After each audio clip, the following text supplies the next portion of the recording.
María Elena, cuéntame una experiencia que cambió tu forma de ver México. El secuestro de mi esposo. Antes cómo era y después cómo fue.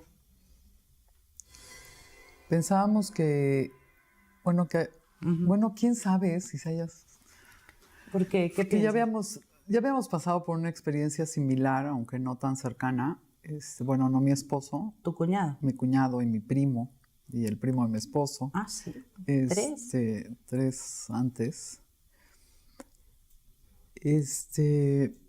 Yo creo que, a ver, una experiencia, híjole, pues sí, yo creo que porque esa nos hizo ver que México necesita mucho más de sus ciudadanos de lo que nosotros pensábamos. Siempre Pedro y yo habíamos estado involucrados en organizaciones de la sociedad civil, pero mucho más lejanos, ¿no?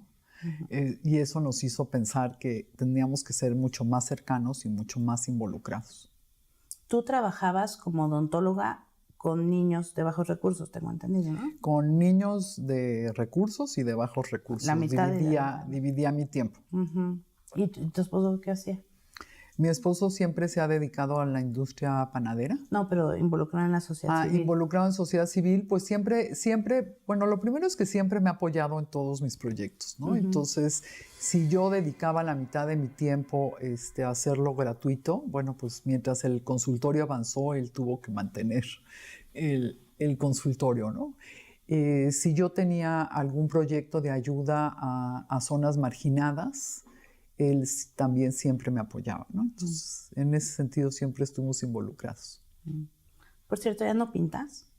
No, fíjate que ya llevo varios años sin pintar, desde que, bueno, nos cambiamos de casa y ya no instalé mis hornos, ¿no? Que son hornos especiales para la pintura, y bueno, pues me fui dedicando a esto y de repente ves que ya terminó con tu tiempo, ¿no? El tiempo que te puedes dedicar a ti, lo estás dedicando a otras actividades y entonces dejé de pintar.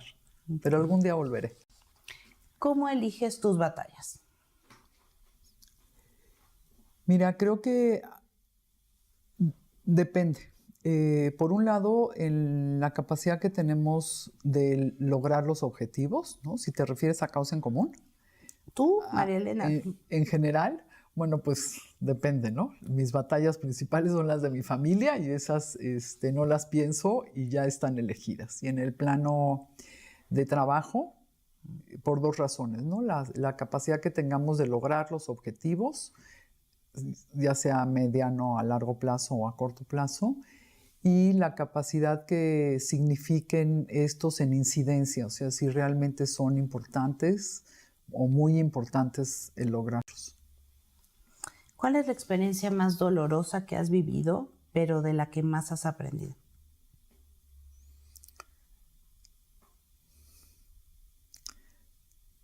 Pues más dolorosa me parece que la muerte de Javier Serrano. Del que iba a ser tu yerno. El que iba a ser mi yerno. Creo que ha sido la experiencia más dolorosa porque, bueno, pues cuando muere una persona ya no hay nada que hacer. Uh-huh. Sin embargo, la vida sigue para todos los que aquí nos quedamos. Entonces, yo creo que es la experiencia más dolorosa que he vivido.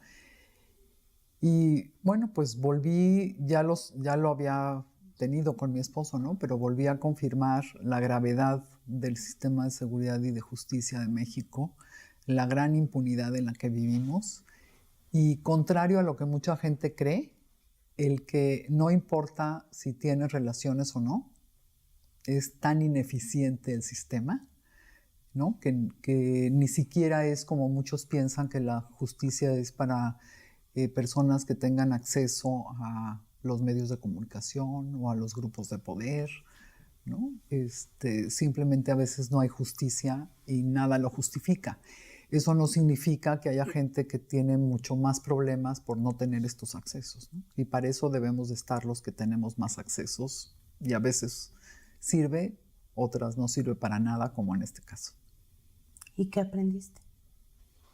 Que tenemos que trabajar mucho más por México, que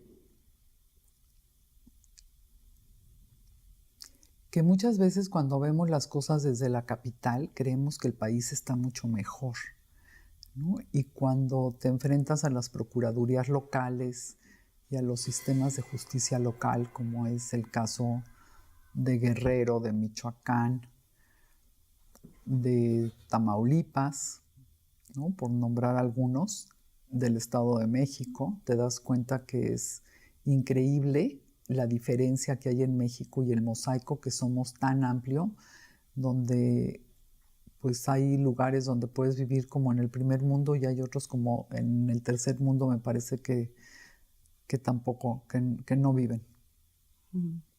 Finalmente, ¿capturaron a quienes lo mataron? No, No, ha quedado impune. ha quedado completamente impune. Detuvieron una persona, pero nada más, y realmente el fondo, la causa, pues quedó completamente impune precisamente porque las autoridades locales no tienen ninguna capacidad de investigación, ¿no? Y los federales tampoco no hicieron nada por detenerlos. ¿Tienen capacidad o no quieren investigar?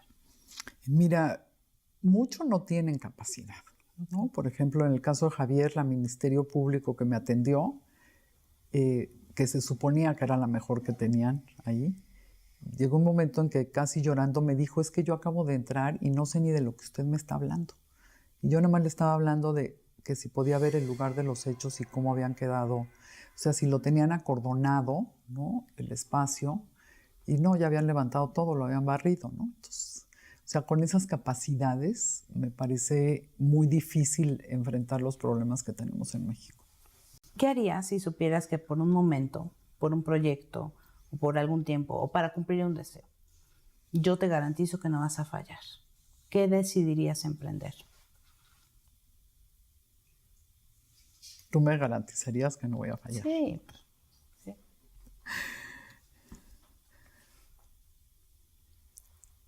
Pues mira, en este momento, en el plano de mi trabajo, te diría una política pública para fortalecer a las organizaciones civiles y crear muchas más, ¿no?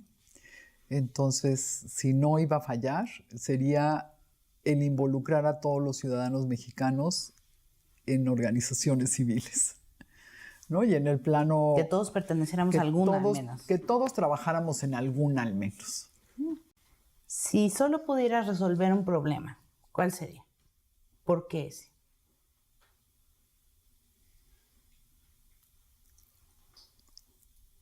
Si solo pudiera resolver un problema, solo un México legal, ¿no? O sea, que todos viviéramos, o que la mayoría de nosotros, ¿no? No se puede hablar en todos en este caso, pero que la mayoría de nosotros viviéramos una cultura de legalidad, tanto como ciudadanos como autoridades, porque eso nos llevaría a resolver el problema de la impunidad y la corrupción. ¿Y qué acontecimiento borrarías de la historia de México y de la humanidad? El Holocausto. ¿Y en México? Pues desde algo muy chiquito hasta algo enorme. Es que te podría decir que la pobreza, pero no es un acontecimiento. Pues tal vez en los recientes borraría la decisión del presidente Calderón de luchar en contra del narcotráfico. Gracias, María. Gracias.